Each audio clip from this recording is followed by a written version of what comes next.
Ay, seru.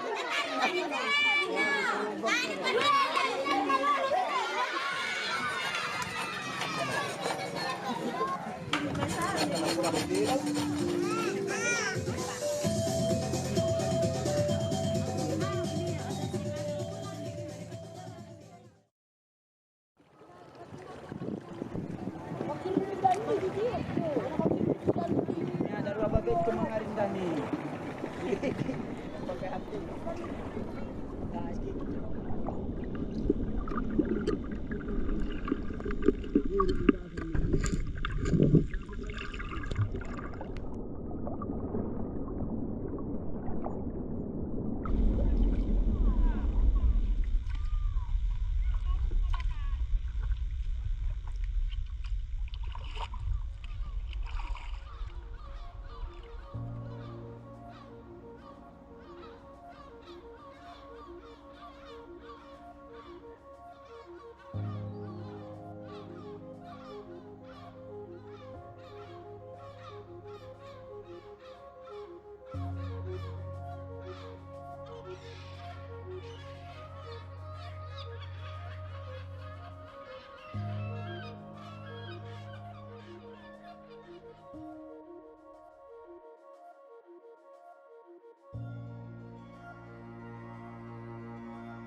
Dinda sama musai malepang, ia mamusai baka uyana. Intang tadahaka lupa nanta, pasang umma baka uwata.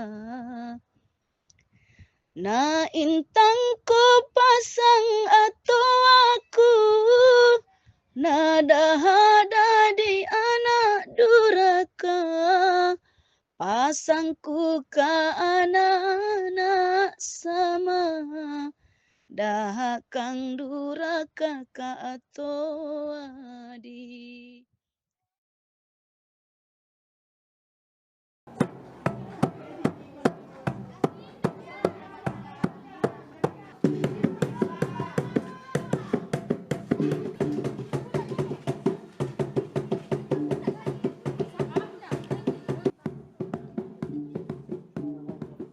Tentang banyak istilahnya dinda bajo.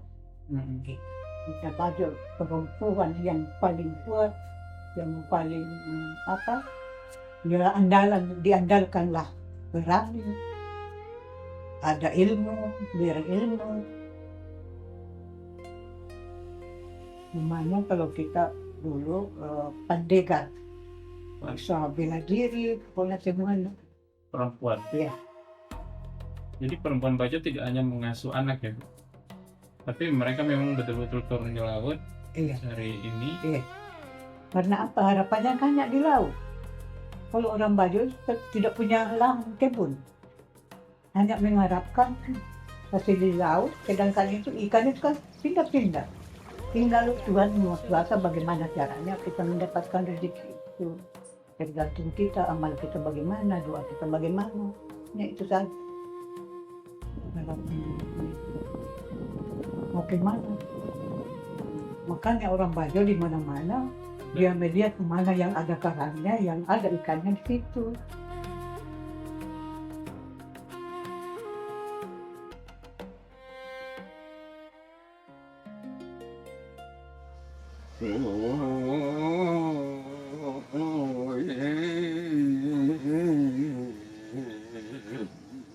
Bajo.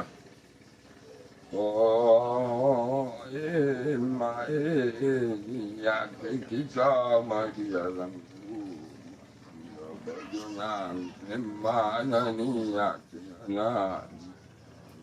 kita wadahu bota sebuah susuran baju bunai tinggi pun agama Pemerintahan ini sendiri terkait dengan menjaga ekosistem laut itu bukan hanya bapak-bapak yang menerapkan penjagaan ini, tetapi juga lebih kepada ibu-ibu. Kenapa? Dipandang bahwa ibu itu lebih dekat dengan anak-anak.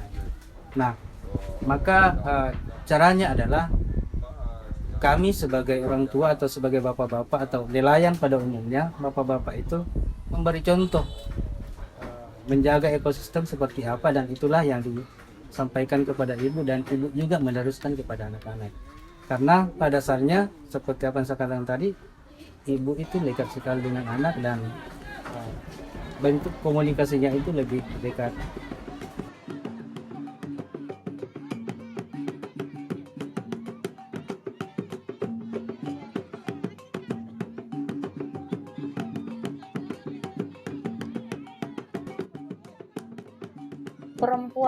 Perempuan Bajo atau akrabnya kita sebut dengan Dinda Sama, itu 80% aktivitasnya itu berada di laut. Jadi mereka berkaitan dengan hal-hal bahari. Dan satu hal yang sering sekali dilakukan oleh perempuan-perempuan ketika melaut, baik nontok nuba ataupun pergi mengail ikan. Jadi ada satu tahapan praktek ritual yang mereka lakukan, itu salah satu tahapan sangal, itu dengan melepaskan ikan-ikan kecil dengan harapan bahwa ikan-ikan kecil yang dilepaskan itu akan membesar, akan berkembang biak, akan memanggil teman-temannya untuk datang ke sekitar lautan, dan ketersediaan pangan serta ekosistem laut itu akan terjaga.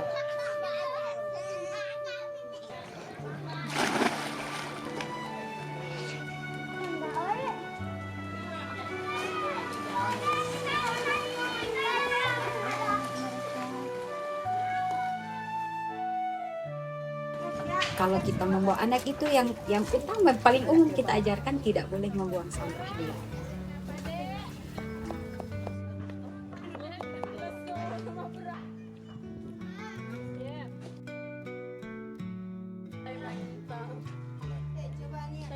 Cara penyampaiannya itu kita hanya bilang, nak, kalau tiba di tempat nuba kita tidak boleh ribut, begitu. Kemudian tidak boleh jalan-jalan, nak, harus tetap di samping mama.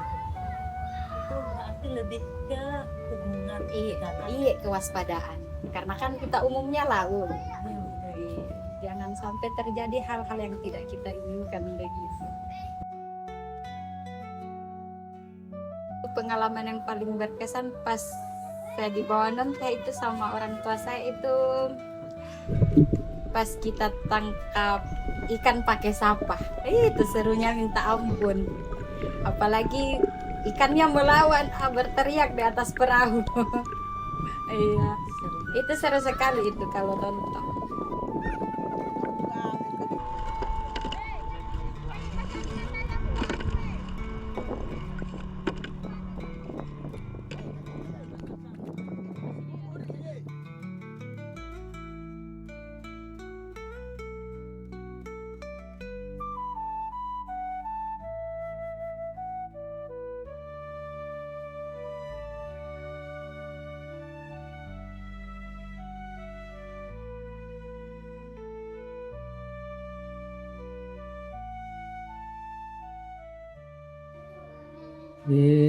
Tembuninya orang Bajo ini dikuburkan di laut, di dasar plasenta itu, plasenta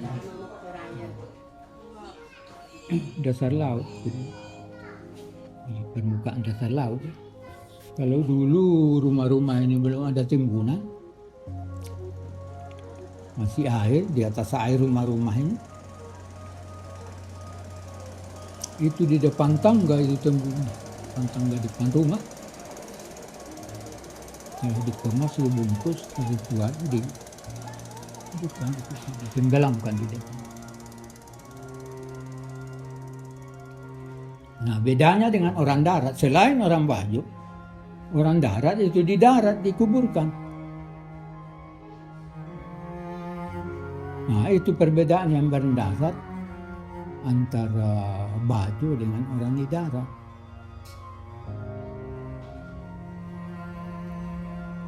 Di awal peradaban yang diterima setiap orang itu ritual penghuni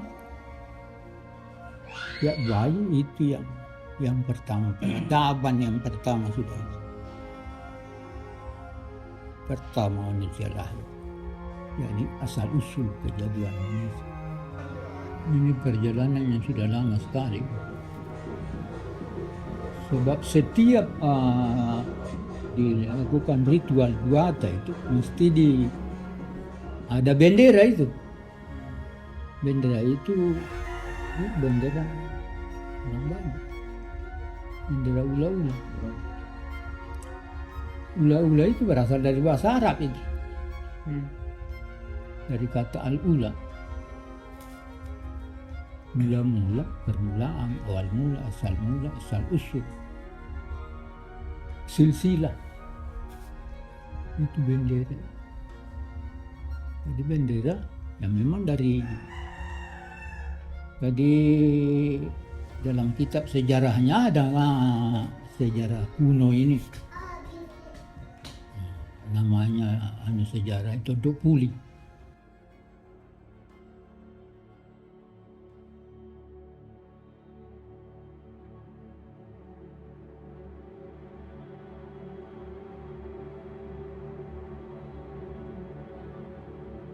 Bentuk kemajuan seperti apa yang diusahakan pemerintah daerah terkait dengan kebudayaan yang ada di suku Bajo? Dengan salah satunya adalah dengan keterlibatan dan pemerintah. Dalam hal ini pemerintah sudah memberikan ruang yang sebesar-besarnya untuk kemudian bagaimana masyarakat Bajo menunjukkan kreativitasnya dalam kemajuan kebudayaan. Salah satu intervensi pemerintah di dalamnya adalah hari ini pemerintah melakukan satu bentuk tindakan real dengan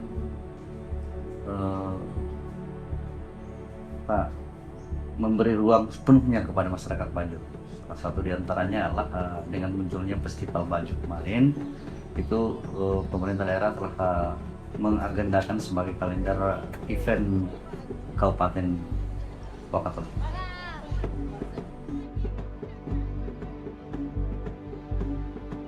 Terkait dengan dukungan pemerintah Desa Mulanan Bakti utamanya kepada masyarakat dalam rangka pemajuan atau mempertahankan budaya suku Bajo ini, pada beberapa tahun terakhir di APBDes kami telah sering kami anggarkan entah itu dalam pemenuhan kegiatan-kegiatan budaya yang berkaitan dengan Pemda atau entah itu yang berkaitan dengan komunitas masyarakat Bajo. Kami sering mensupport dengan dana-dana yang menurut kami cukup luar biasa. Yang pertama. Kemudian yang kedua, terkait dengan pemenuhan budaya-budaya yang banyak sampai hari ini masih dipertahankan. Pemerintah desa juga telah beberapa tahun terakhir telah memberikan bantuan-bantuan kayak bantuan-bantuan alat-alat tangkap, alat-alat transportasi untuk bagaimana caranya mereka dapat dengan mudah mempertahankan ekosistem, mempertahankan budaya-budaya mereka. Dan jadi Mula Nelayan Bakti itu pertama terpilih sebagai desa budaya sejak tahun 2024. Nah, dengan adanya program dari Kementerian Kebudayaan tentang kemajuan kebudayaan desa, itu tentu saja menjadi satu program yang bisa dianggap sebagai salah satu mukjizat ya bagi masyarakat di Kampung Bajo. Karena dengan adanya program pemajuan kebudayaan desa, tentu saja akan membantu pelestarian, membantu regenerasi kebudayaan itu sendiri. Karena ketika kita kaitkan kemajuan kebudayaan dalam bentuk kayak program pemajuan kebudayaan desa dengan kehidupan perempuan suku Bajo yang penuh dan kaya akan adat istiadat, akan praktik pendidikan kultural, akan label ibu dalam masyarakat suku Bajo itu bukan hanya sebagai seorang istri, bukan hanya sebagai seorang perempuan yang bertugas untuk mendidik anak-anaknya, tetapi juga sebagai guru pengetahuan tradisional dan juga penanggung jawab pangan harian. Jadi itulah yang membuat perempuan-perempuan suku Bajo itu berbeda dari perempuan masyarakat maritim lainnya, karena di masyarakat suku Bajo itu perempuan secara naluriah mereka juga memiliki tanggung jawab terhadap ketersediaan pangan lokal harian untuk keluarga dan anak cucu. Jadi biasanya kalau di masyarakat lain itu yang menjadi tanggung jawab, yang menjadi penanggung jawab ketersediaan makanan di rumah itu adalah pihak laki-laki, tetapi di sini tidak ada generalisasi untuk siapa sebenarnya yang lebih bertanggung jawab terhadap ketersediaan makanan yang ada di rumah.